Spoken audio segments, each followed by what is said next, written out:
orgulloso, ¿verdad? Que la trajeron de Nicaragua. Y yo dije, ven, qué lento yo hubiera empezado ese negocio de vender yuca. Nunca se me encendió la luz. Yo pensé, ¿vender yuca? ¿A dónde vas a ir, hijo? Vendiendo yuca. Pero aquí está la yuca en Save a Lot. Gloria a Dios, hermanos, por la yuca y por la realidad de las diferentes nacionalidades. Entonces, créanmelo, podemos estar unidos y ser diferentes. El hecho de que nosotros seamos diferentes no significa que no podemos estar en unidad.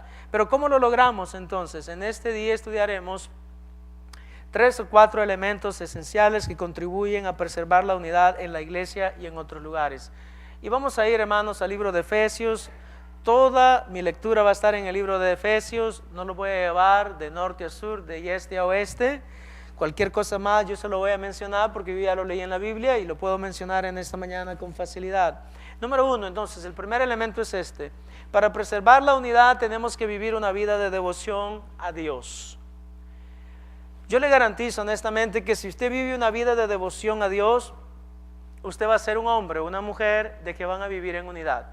Si usted practica la devoción a Dios en el hogar, Dios lo va a bendecir su hogar. Si usted practica la devoción a Dios en su trabajo, Dios lo va a bendecir en su trabajo.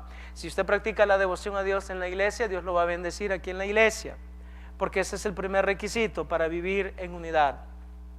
Dice el apóstol Pablo en el capítulo 4 y el verso número 1 del libro de Efesios: yo pues, preso en el Señor. Déjeme decir algo y explicarle este verso, y después le explico el resto. El apóstol Pablo estaba realmente preso, muy posiblemente estaba en Roma durante ese tiempo, cuando él escribió la carta a los Efesios. Por eso dice, yo estoy preso en el Señor, estoy preso por el Señor, pero también estaba preso porque se consideraba esclavo de Jesucristo, se consideraba siervo de Jesucristo, y él vivía para cumplir la voluntad de su Señor Jesucristo. Dios nos ha llamado, amados hermanos, a que vivamos una vida de devoción a Dios.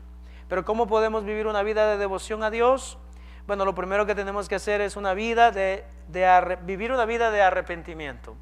En otras palabras, que cuando usted venga a Jesucristo, venga arrepentido, y que tu vida sea una continuidad de ese arrepentimiento, que todas tus acciones sean moldeadas y sean realmente influenciadas por ese momento de arrepentimiento que tú experimentaste en tu vida. Si usted vive una vida de arrepentimiento y se arrepintió cuando usted vino a Cristo, entonces toda su vida va a ser una vida de devoción a Dios. Y dentro de un segundo vamos a aprender por qué eso es posible. Amados hermanos, déjenme decirle que si usted es creyente, usted tiene que entender de que usted es una nueva persona en Cristo. La persona que ha creído en Cristo debe de entenderlo. Yo no soy igual que antes era. Honestamente, ya no soy el mismo. Ya no soy el mismo. ¿Por qué? No porque yo he cambiado, pero porque Dios me ha cambiado. Le decía a los hermanos de que si hay algo bueno en mí, es lo que Dios ha hecho en mi vida. Porque verdaderamente ninguno de nosotros, por muy bueno que se crea, no tiene mucho que ofrecer. Si Cristo no está viviendo en nosotros, no tenemos mucho que ofrecer. Si Dios vive en nosotros, la presencia del Espíritu Santo está en nosotros, entonces sí tenemos mucho que ofrecer, porque como vamos a aprender más tarde, el amor que yo expreso, el amor que yo puedo dar, el amor que yo puedo compartir, es el amor que Cristo ha puesto en mi vida, en mi corazón y en mi mente. Por eso tenemos que renovar nuestras mentes. La palabra del Señor nos dice que debemos de renovar nuestro entendimiento. Al renovar tu entendimiento, tú renuevas tu mente. Pero ¿cómo podemos hacer estas cosas? Bueno, déjeme decirle 3 cosas que podemos hacer para lograrlo. Número 1, tenemos que recordar de dónde Dios nos sacó. ¿De dónde Dios me sacó a mí? Les cuento rápidamente. Dios me sacó, amados hermanos, a mí del orgullo y de la intolerancia hacia los cristianos. Para serle honesto, algo que a mí jamás se me imaginó es que yo iba a estar en un púlpito predicando la palabra. Verdaderamente, si iba a estar en algún lugar donde yo quería estar, en una sala de jurado, defendiendo a algún ladrón. Eso era lo que yo quería hacer. Yo quería ser un abogado, y muy posiblemente un abogado litigador, de esos que pelean los casos, de esos que defienden a las personas. No importa lo que hayan hecho, pero yo te defiendo si me has pagado bien. Te defiendo. Porque para eso me estás pagando. Entonces, amados hermanos, tenemos que recordar de dónde Dios nos sacó. Dios me sacó a mí de la ignorancia, Dios me sacó a mí, no necesariamente del vicio, pero de la realidad de no conocerle. Pero eso no es verdad con la mayoría de ustedes. A algunos de ustedes Dios los sacó de lugares tal vez más complicados. Tal vez de estar sometido a las drogas, de estar sometido al engaño del diablo. El diablo siempre nos engaña de una u otra manera, pero nosotros tenemos que recordar entonces de dónde Dios nos sacó. ¿Saben de dónde Dios nos sacó? Dios nos sacó de la tumba, Dios nos sacó de la muerte. Dice la palabra del Señor en el libro de Efesios, que nosotros antes de venir a Jesucristo estábamos muertos en nuestros delitos y pecados. Y que Él nos dio vida a nosotros cuando estábamos muertos en nuestros delitos y pecados. Porque por gracia somos salvos, es cierto, pero para que el Señor nos diera de su gracia, primero tuvo que extender su mano ahí donde estábamos muertos en nuestros pecados, y Él nos extendió la mano amiga y nos dijo: ustedes van a tener vida ahora en Cristo Jesús. Ahora van a vivir diferente, ahora van a ser diferente, ahora van a pensar diferente, porque ustedes tienen la mente de Cristo y ustedes tienen el Espíritu Santo viviendo en ustedes. Ustedes van a ser luz en vez de tinieblas. Ustedes van a ser una nación santa en vez de una nación vendida a la corrupción del mundo. Entonces tenemos que recordar de dónde Dios nos sacó. Segundo, tenemos que vivir una vida santa. ¿Sabe lo que dice la Biblia, hermanos? De que sin santidad nadie verá al Señor. Algunas personas piensan que Dios está bromeando cuando dice que sin santidad nadie va a ver al Señor. That's all right, eso está en la Biblia, pero no te preocupes. Bueno, déjeme decirle algo en esta mañana, y no es para asustarlo, pero es para advertirle. Es para advertirle. Si usted no está viviendo una vida de santidad, tenga mucho cuidado. Porque el Señor, dice la Biblia, no lo digo yo, simplemente es una advertencia, no lo digo yo, lo dice la Biblia, de que el Señor viene por un pueblo santo. La iglesia por la cual el Señor viene es una iglesia limpia, es una iglesia sin mancha. Por eso es la iglesia que Él viene. Entonces, ¿debo de tener cuidado yo? Claro que debo de tener cuidado. La Biblia dice: sed santos porque Dios es santo. Tenemos que ser santos. Y obviamente, ¿verdad? Los que vienen de México no se confundan, no estamos hablando de santo en enmascarado de plata. ¿Sí? Estamos hablando de santo, de la santidad de vida, el modo de vida, cómo vives, cómo piensas, cómo actúas, qué es lo que haces, qué es lo que no haces. Porque tanto lo que hago como lo que no hago es importante. Porque dice Santiago que el que sabe hacer lo bueno y no lo hace, le es pecado. Estamos en serio problema. Si hago lo malo, estoy mal, y si no hago lo bueno, también. Entonces Dios me invita a que yo haga lo bueno todo el tiempo. Tercero, amados hermanos, tenemos que vivir una vida piadosa. Como les he explicado en otras ocasiones, una vida piadosa significa que las características de la vida de Jesús sean vivencias manifestadas en mi vida. En otras palabras, que Cristo Jesús pueda crecer en mí y que el hombre viejo pueda menguar. ¿Cómo sabe usted que está viviendo una vida piadosa? Si cada día se parece más a Jesucristo. Si usted luce más como Jesucristo hoy, entonces usted está viviendo una vida piadosa. Si yo me miro cada vez más feo, menos luzco como Jesucristo, entonces usted no está viviendo una vida piadosa. Porque la palabra piedad en la Biblia significa de acuerdo a las directrices de Dios, de acuerdo al plan de Dios, de acuerdo a lo que le agrada a Dios, de acuerdo a lo que le es beneplácito a Él. Tenemos que vivir como Dios quiere. Entonces, amados hermanos, el primer punto en esta mañana es que para preservar la unidad tenemos que vivir una vida de devoción a Dios. Esa es la primera parte. ¿Cómo? Después de habernos arrepentido. 2, renovando nuestra mente. 3, pidiéndole al Señor que sea el director de nuestras vidas, recordando de dónde Dios nos ha sacado, recordando que debemos de vivir una vida santa y recordando que debemos de vivir una vida piadosa.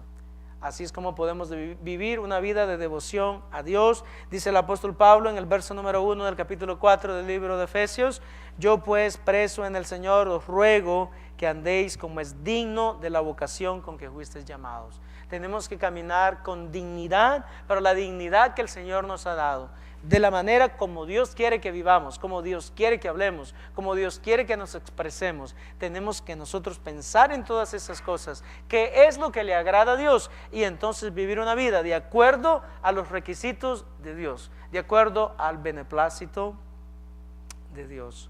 Segundo, amados hermanos, para preservar la unidad tenemos que practicar la humildad y la mansedumbre y la paciencia. Y se lo voy a dejar ahí, se lo voy a dejar ir los tres. Tenemos que practicar la humildad, la mansedumbre y la paciencia. En esta mañana, si ustedes estuvieron en el estudio bíblico, no sé si sucedió en los adultos, pero sí sucedió en la clase de jóvenes, hablamos de que el fruto del Espíritu, ¿se acuerdan? No sé si lo miraron en sus clases, pero el fruto del Espíritu es amor, gozo, paz, paciencia, benignidad, bondad, fe, mansedumbre, templanza, que es dominio propio. Para ser honesto, todas las cosas que vamos a estar hablando ya están incluidas dentro del fruto del Espíritu. No los frutos, pero el fruto, porque el fruto del Espíritu tiene diferentes manifestaciones, y la primera manifestación del fruto del Espíritu es amor, es gozo, es paz, paciencia, benignidad, bondad, fe, mansedumbre y templanza, que es dominio propio. Entonces déjeme decirle algo, ¿quiere que la vida se le haga fácil?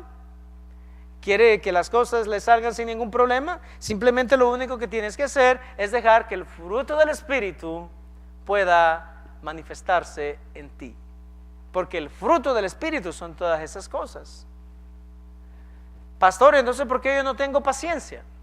No, hermanos, ¿por qué su pastor entonces no tiene paciencia? Si la paciencia es fruto del Espíritu, bueno, déjame decirle por qué. Pero ¿por qué usted no tiene paciencia? Porque tú no me tienes paciencia.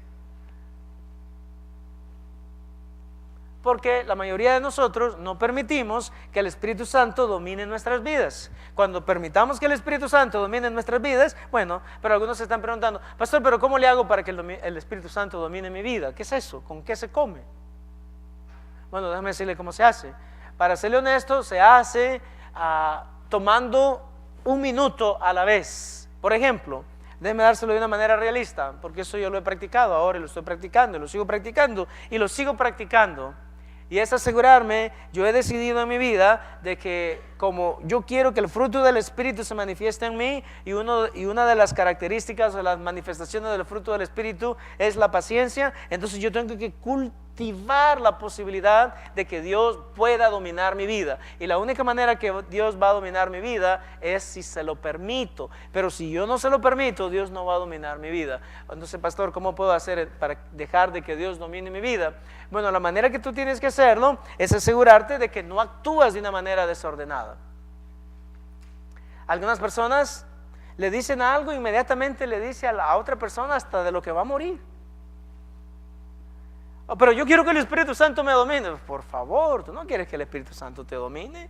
Tú quieres que la carne te domine, y la carne te está dominando porque tú nunca entras en conflicto con la carne, porque dice la palabra del cielo que no tenemos lucha contra sangre ni carne, sino contra huestes espirituales en las regiones celestes. Si tú sigues insistiendo y si tú sigues cediendo a tu carne, obviamente tú no estás permitiendo que el Espíritu Santo te domine. Entonces, la próxima vez que estés en una situación de dificultad, recuerda, lo primero que tienes que hacer es hablar con el Señor y decirle: Señor, yo ya sé todas las cosas que le quiero decir a esta persona.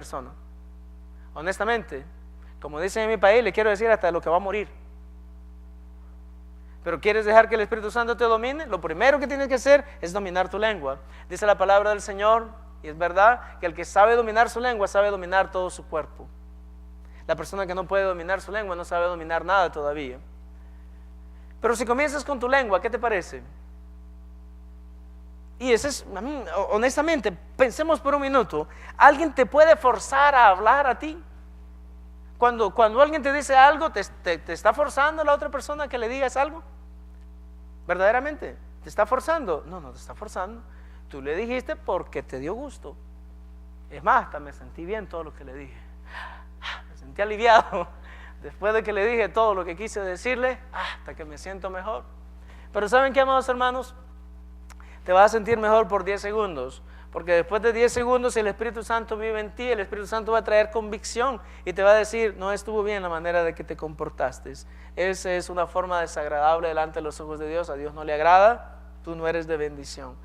La humildad, dice la Biblia, escuchen con atención lo que dice el diccionario me impresiona en veces con sus definiciones. Dice que la humildad, escucha hermano, jamás en mi vida yo había leído lo que el diccionario define como humildad. ¿Usted lo ha leído? Lo que define la humildad.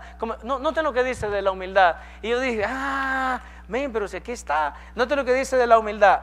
Dice esto: virtud que consiste en el conocimiento de las propias limitaciones y debilidades y en obrar de acuerdo con este conocimiento. Entonces, para ser humilde, lo primero que yo tengo que hacer es reconocer mis debilidades, reconocer mis limitaciones y entonces después obrar de acuerdo a este conocimiento. ¿Saben por qué nosotros no somos humildes? O mejor dicho, ¿por qué yo no soy humilde? Porque todos ustedes son humildes. Yo soy el único que no es humilde en la iglesia.